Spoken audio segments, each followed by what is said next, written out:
अस्सलाम वालेकुम रहमतुल्लाहि व बरकातहू। उम्मीद करते हैं मिजाज अली बखैर होंगे। अगर चाहते हो कि महबूब ज़िंदगी भर पीछा ही ना छोड़े, तो ये तावीज़ करो। बहुत सारे लोग परेशान हैं कि उनके रिश्ते में दरार आ जाती है और उनका महबूब उन्हें छोड़कर चला जाता है। कभी जाता है, कभी वापस आ जाता है, कभी जाता है, कभी वापस आ जाता है। इसी तरीके से ये सिलसिला चलता रहता है और वो परेशान होते हैं और वो बार-बार हमसे फ़रमाइश करते हैं कि आप कोई ऐसा नक्श, ऐसा तावीज़ अपलोड कर दें कि जो अगर हम एक बार कर दें तो फिर हमारा महबूब कभी छोड़ कर ना जाए, कभी हमारा पीछा ही ना छोड़े। ये लोगों की फ़रमाइश है और इस फ़रमाइश को पूरा करते हुए आज हमने बहुत मशक्कतों के साथ में एक ऐसा तावीज़ ढूँढ निकाला है कि जिसको अगर आप कर लेते हैं, तो आपका महबूब आपका पीछा ही नहीं छोड़ेगा। ये तावीज़ मैंने खुद बारहा आज़माया हुआ है, आप भी इसको आज़मा सकते हैं। तो आइए जानते हैं कि ये तावीज़ क्या है, किस तरीके से काम करता है। हो सकता है आपकी बीवी बार-बार छोड़कर चली जाती हो, आपके हस्बैंड छोड़कर चले जाते हों, बीवी बार-बार जाके मायके में बैठ जाती हो, या आपका महबूब है, शादी होने वाली है मगर बार-बार नाराज़ हो जाती है, छोड़ देती है, या कोई आपका महबूब है जो शादी नहीं भी करना है और आप ऐसे ही रिलेशन में रहते हैं मगर बार-बार आपको छोड़कर चला जाता है और आप चाहते हैं कि आपका महबूब, आपकी बीवी, आपका शौहर, आपकी पूरी ज़िंदगी साथ ही ना छोड़े, पीछा ही ना छोड़े, तो आप ये तावीज़ कर सकते हैं। आइए जानते हैं इस तावीज़ को किस तरीके से करना है, किस तरीके से अंजाम देना है। देखें, मैं चूँकि तावीज़ात बताता हूँ, सारे नकूश, सारे तावीज़ात कागज़ पर ही लिखे जाते हैं।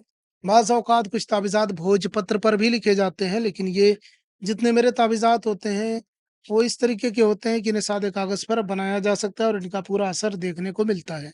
तो आप भी एक सादा कागज़ ले लीजिए जो बिल्कुल प्लेन हो, जिसमें कोई दाग धब्बा ना हो, कोई लकीर लिखावट ना हो, और उसके बाद में एक ब्लैक कलर का पेन ले लीजिए और कहीं पे भी बैठ के किसी भी दिन, किसी भी टाइम, किसी भी हालत में पाकीज़गी, नजासत दोनों सूरतों में बना सकते हैं। मर्द-औरत कोई भी बना सकता है, औरतें माहवारी वगैरह में भी बना सकती हैं। इस तरीके से तावीज़ को बनाना है, इस तरीके से एक बॉक्स बनाना है, उसके बाद एक बीच में लकीर खींचनी है और उसके बाद सबसे पहले लिखना है 28 28। उसके बाद लिखना है काफ लाम जीम कलज, ये नुक्ता है, काफ लाम जीम कलज। इस तरीके से आपको लिख लेना है। बहुत आसान सा तावीज़ है। उसके बाद में यहाँ पे महबूब का नाम लिखना है। यहाँ पे लिखना है अलहुब, उसके बाद महबूब का नाम। महबूब अगर लड़का है तो बिन लगाएँ, लड़की है तो बिनते लगाकर उसकी माँ का नाम। फिर आला हुब लिखें, फिर अपना नाम, अगर आप लड़के हैं तो बिन लगाएँ, लड़की हैं तो बिनते लगाकर अपनी माँ का नाम लिख लें। नाम हिंदी, अंग्रेज़ी, उर्दू में भी लिखा जा सकता है। बिन या बिनती हिंदी, अंग्रेज़ी, उर्दू में भी लिखा जा सकता है। इस तरीके से लिख लें। लिखने के बाद में आप इसे अपने पर्स या जेब में रख लें, या आप जब बाहर जाएँ तो अपने जेब में रखें। रात में सोते वक़्त अपने से दूर रख दें तब भी कोई मसला नहीं है, दिन में अपने पास रखें या जेब में रखें।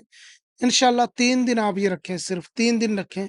आप देखेंगे कि आपका महबूब आपकी मोहब्बत में ऐसा दीवाना होगा कि फिर पीछा ही ना छोड़ेगा। तीसरे दिन के बाद ये तावीज़ अगर कि आप कर दें, यानी दरिया में डाल दें, पानी में डाल दें या ज़मीन में मिट्टी में दबा दें। याद रहे, सोते वक़्त आप पास भी रख सकते हैं और चाहे तो आप दूर भी रख सकते हैं। लेकिन दिन के वक़्त में जब आप सोकर उठें, उसके बाद से ये तावीज़ आपके पास होना ज़रूरी है। इंशाअल्लाह आप ये 3 दिन रखने के बाद में फिर आप इसे देखें, करें, जैसे मैंने बताया है, पूरी तरीके से आपका महबूब आपका हो जाएगा। 3 दिन से ज़्यादा भी हो सकता है, कम नहीं होना चाहिए। ये करके देखें, इसके अलावा कोई मसला हो तो आप हमें ज़रूर बताएँ, हम आपकी पूरी रहनुमाई करेंगे। इस अमल की खुसूसी इजाज़त चाहिए तो वीडियो को लाइक कर दें, आपको खुसूसी इजाज़त हो जाएगी। आम तौर से तो इसकी इजाज़त सभी को है, लेकिन अगर आपको खुसूसी इजाज़त चाहिए तो वीडियो को लाइक कर दें। हम मिलते हैं किसी और वीडियो में। नए हैं तो चैनल को लाज़मी सब्सक्राइब करें, शेयर करें। अस्सलाम